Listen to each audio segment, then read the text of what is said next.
What are we going to talk about?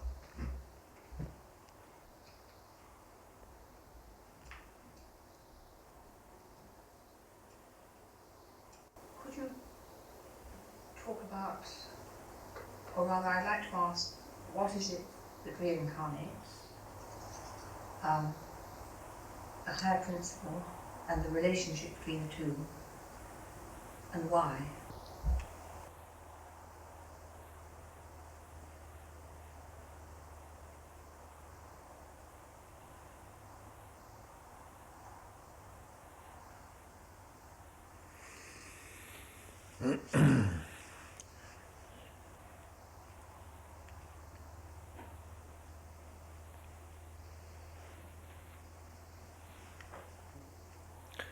Well, of course, that's an impossible question, isn't it?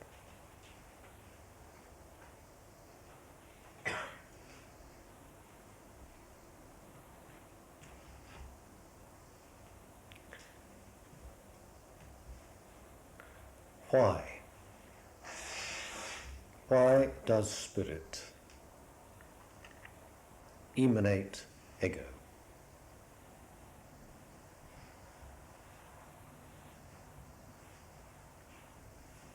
Why does ego incarnate? It's the same question as why is there a manifest universe? Why does it happen? Nobody knows. It is.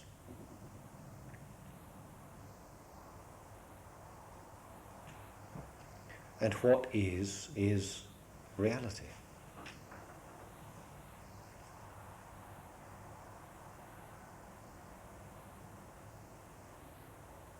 Why does reality occur?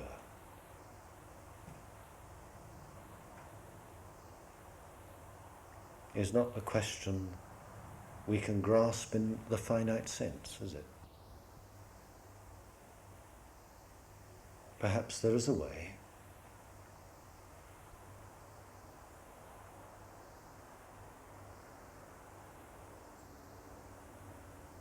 In which knowing can occur without grasping, without specifying, without defining, without analyzing.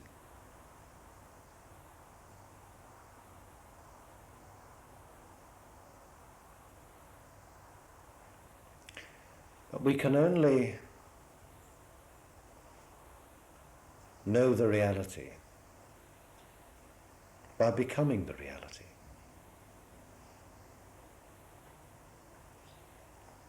And we can only become the reality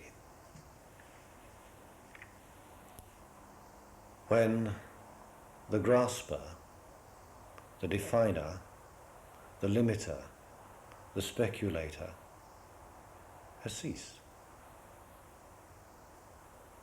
So it's a paradox, isn't it?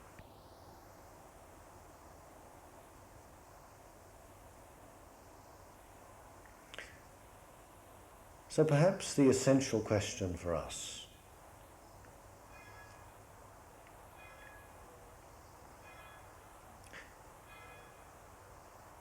is,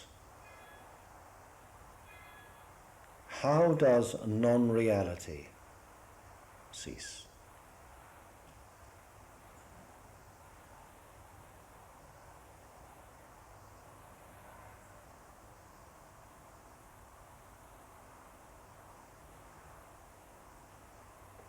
Why is non-reality a self-perpetuating inevitability?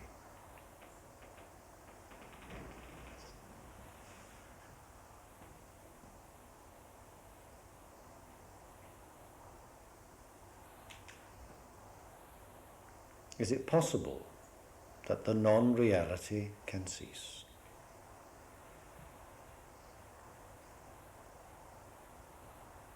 Then all questions must cease.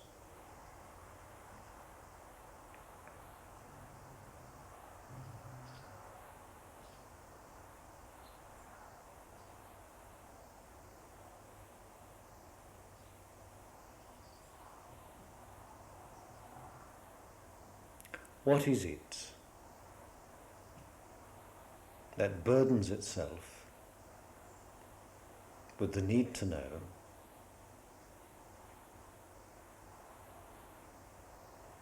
and the whole process of striving from unknowing to a measure of comprehension? What is it? The All, the Om, the Logos, which is the one life, becomes the many.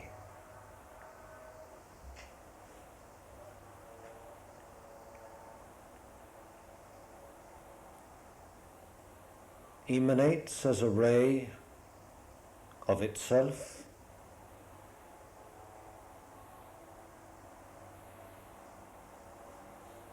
the primal energy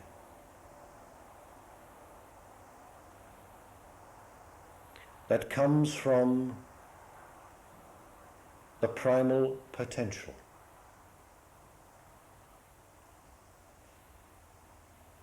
That which is beyond manifestation, beyond energy itself.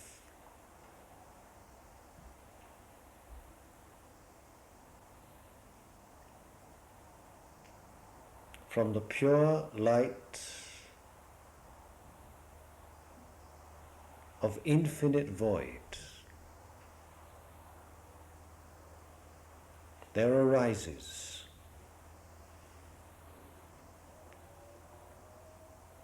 a ray of energy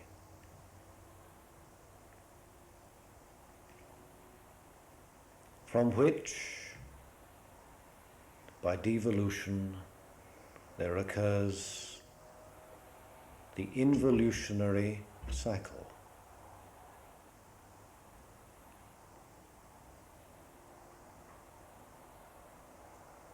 The ray of power becoming denser and denser as it extends from the source.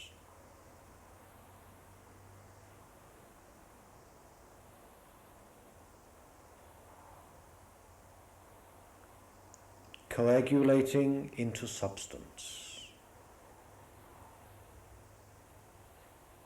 All of it conscious.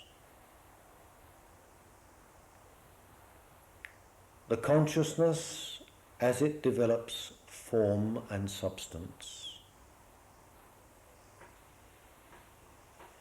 becoming polarized with the refinement that is the origin.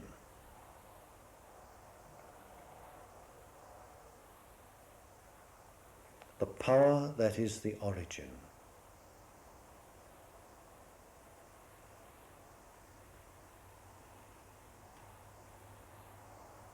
But the origin and the manifestation alike arise from the infinite void of pure light that is beyond measure, beyond name, beyond knowing.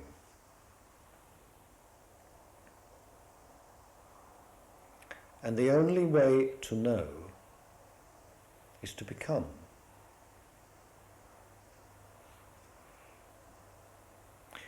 And the only way to become is to know what we are. Because as a fragment of the whole, we possess within ourselves the fullness of truth. If we would know truth, we must know ourselves. If we would know reality, we must find ourselves. And if we would ask, why does this process of endless self-perpetuation, limitation and struggle, why does it recurringly occur?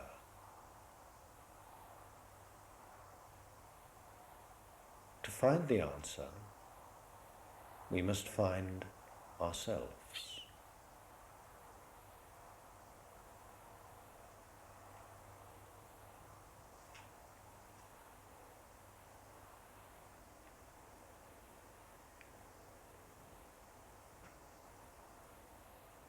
Life is a dance,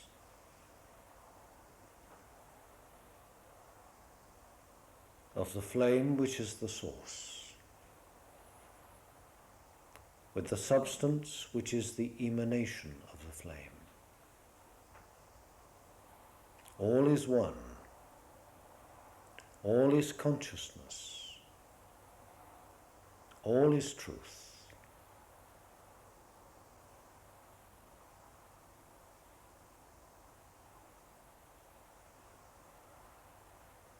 Our problem is, surely, why are we in a state of confusion, obvious error, compensated for by obviously erroneous structures of mythology and belief, a compensation process.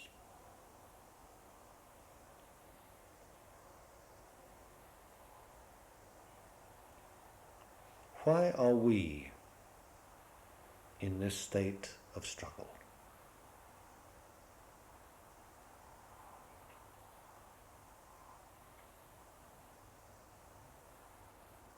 Why is the world in chaos? Why is the human race so absurdly and incredibly destructive?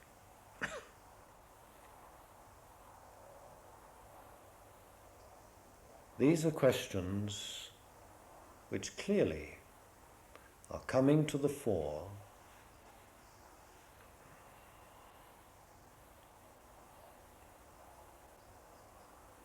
in the latter part of this century.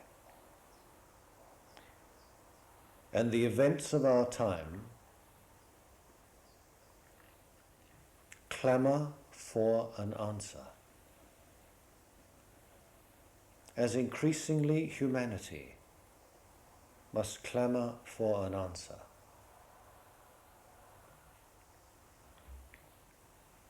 But the answer is to be sought not in systems, not in belief structures, not in fairy stories, but in ourselves. The most ancient wisdom was enshrined in the question, O man, know thyself.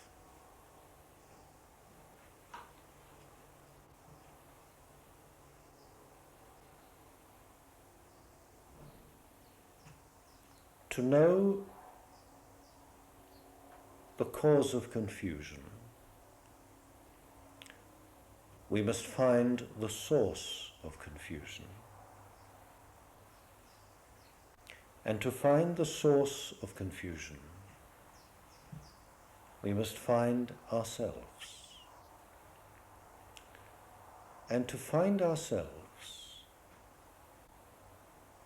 we must learn to become very, very still.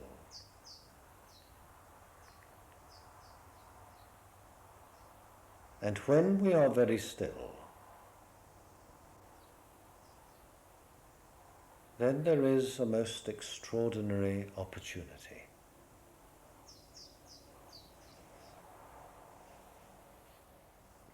for that which is not confusion, that which is not error, that which is not destructive folly, to come into expression.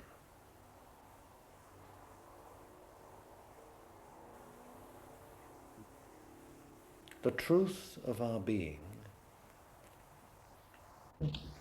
as an immanence,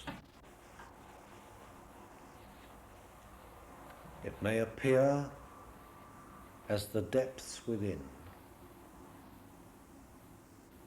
but it has no limit.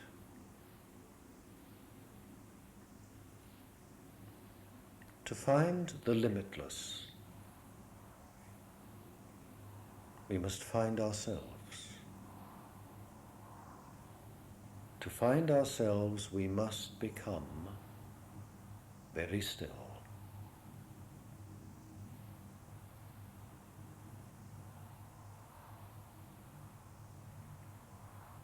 Then that which is unknowing falls away.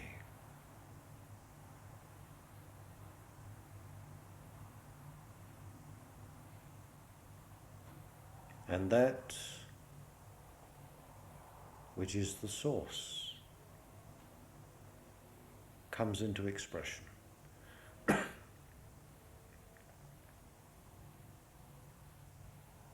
Essentially,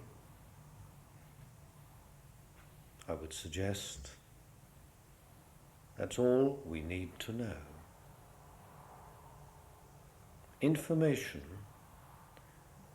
is the province of the investigator, the philosopher, the scientist, whose forte is to work with phenomena, to assess, analyze, record information about phenomena.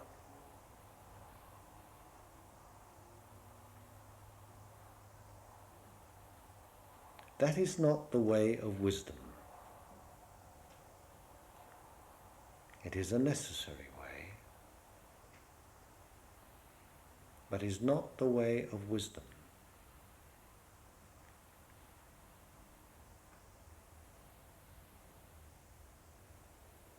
Wisdom would seek to find the source.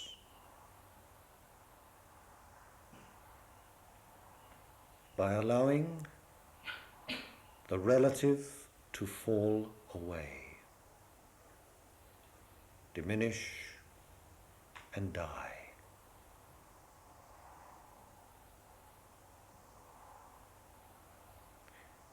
And when the relative nature diminishes and dies, what happens then?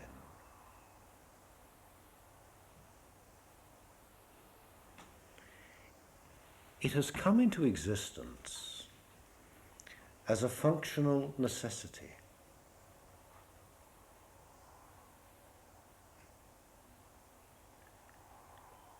It has come into existence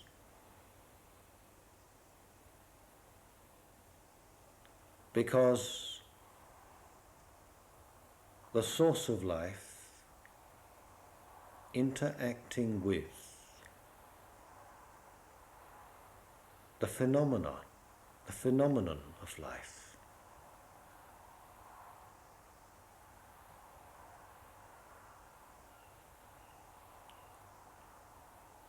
has thrown up this sense of fragmentation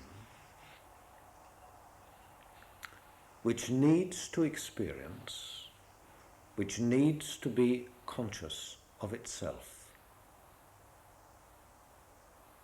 And having become conscious of itself, to be reabsorbed into itself.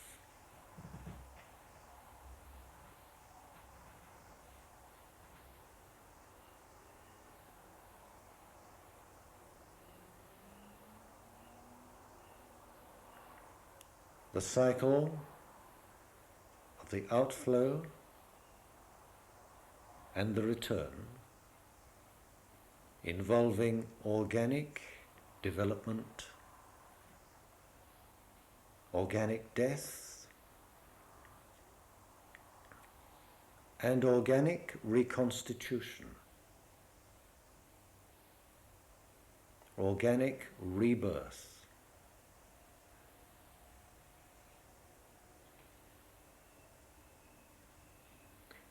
That is the functional reality of experience. When the little self dies,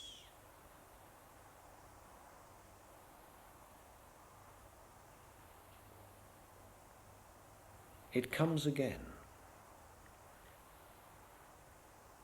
but in a different sense.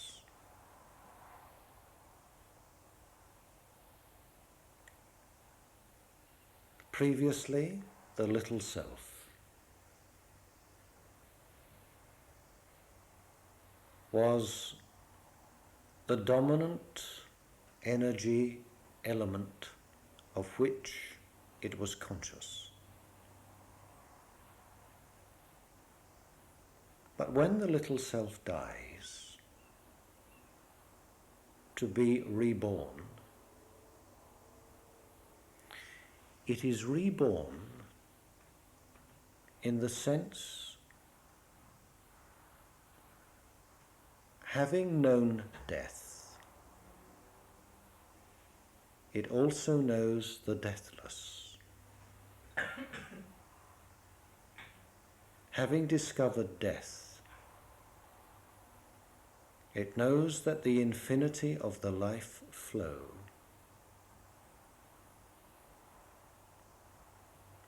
is inexpressibly sustaining, supporting, protecting, reviving every living cell of the universe, including itself.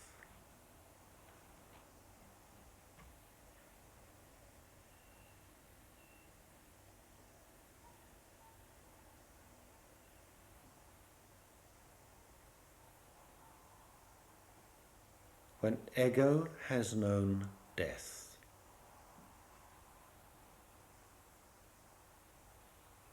then ego becomes light and is reborn as a fragment of light.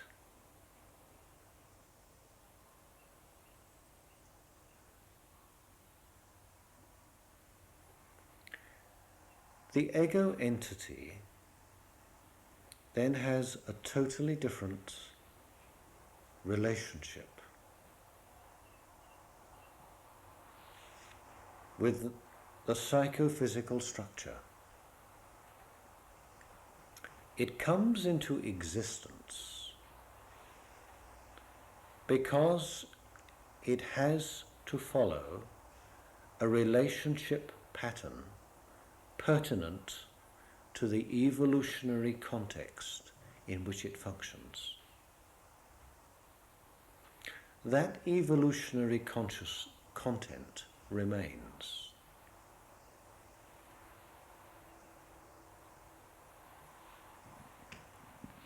But the nature of the ego has changed. And it has changed because the ego knows how to cease. The ego knows how to die. The ego knows that the deathless, which is infinity, is the all-sustaining power, which is its guardian, its guide,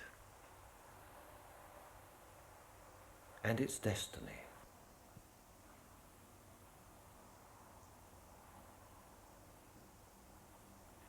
So the little self knows life because it knows death.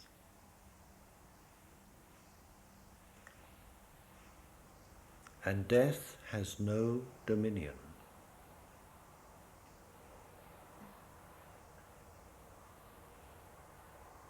Death is the release. Death is the revealer.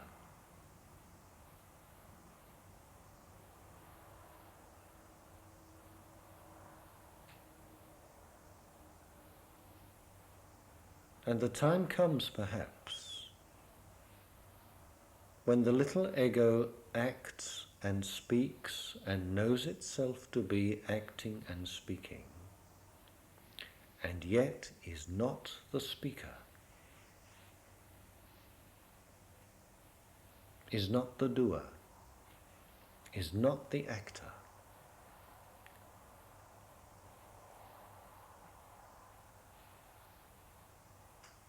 And its existence is justified only by its knowledge of its non-existence.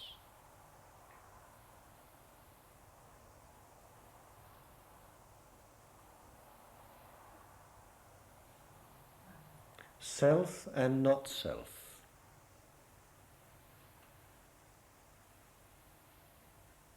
become then parallel streams of experience.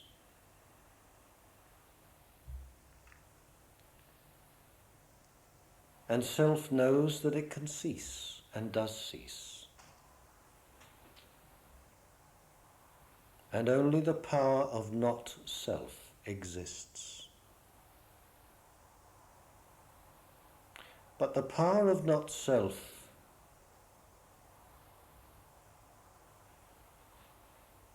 for reasons we cannot determine. The power of not self expresses itself. To express itself, it needs arms and legs and a tongue and an intelligence and a will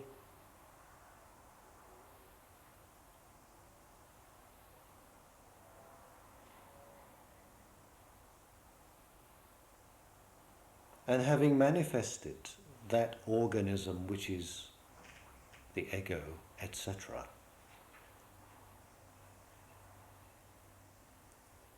there must be a phase of maturing in which that which has been emanated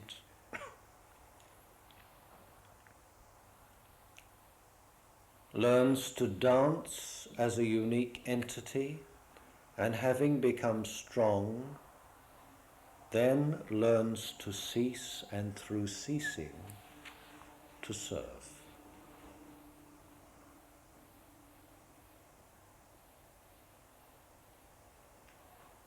And the only justification for the existence of our ego, for the existence of our psychophysical structure, is to know that we are part of the whole. To know that we are an element in the vast ecstatic dance of life.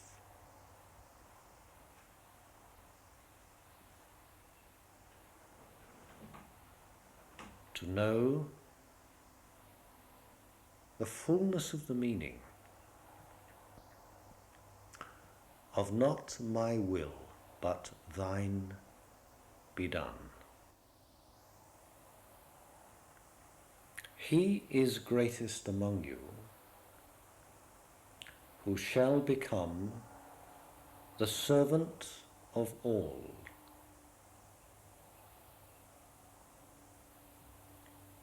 All in Sanskrit is Om. Om is the Logos, the primal creative principle that is all wisdom.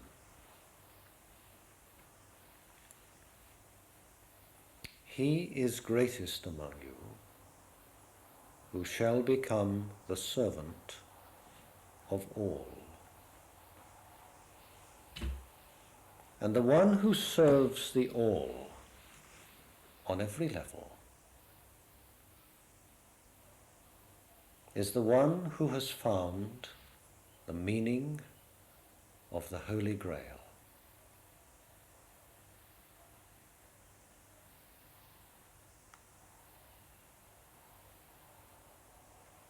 The question that is asked of the sick king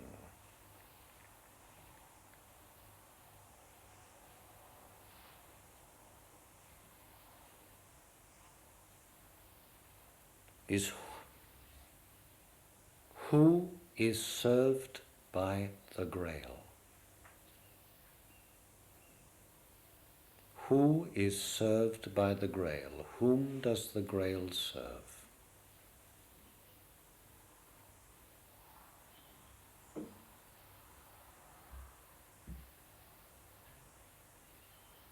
And the Grail, which is the consecrated life, serves every level of life.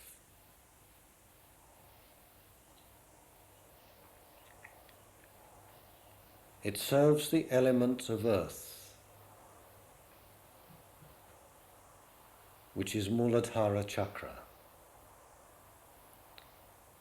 It serves the element of water, which is Svadhisthana Chakra.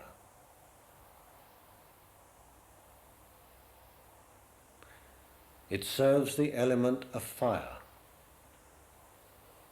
Manipura Chakra.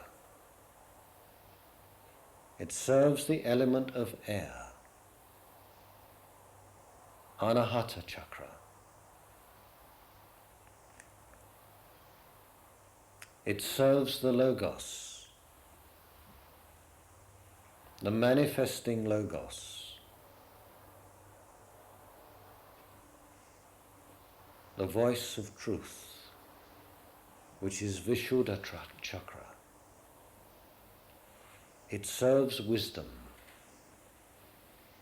which is Agnya Chakra.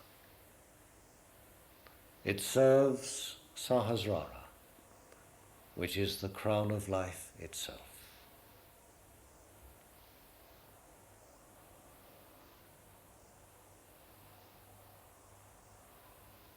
The primal question is not why, but whom does the Grail serve? And he is greatest among you, who shall become the servant of all.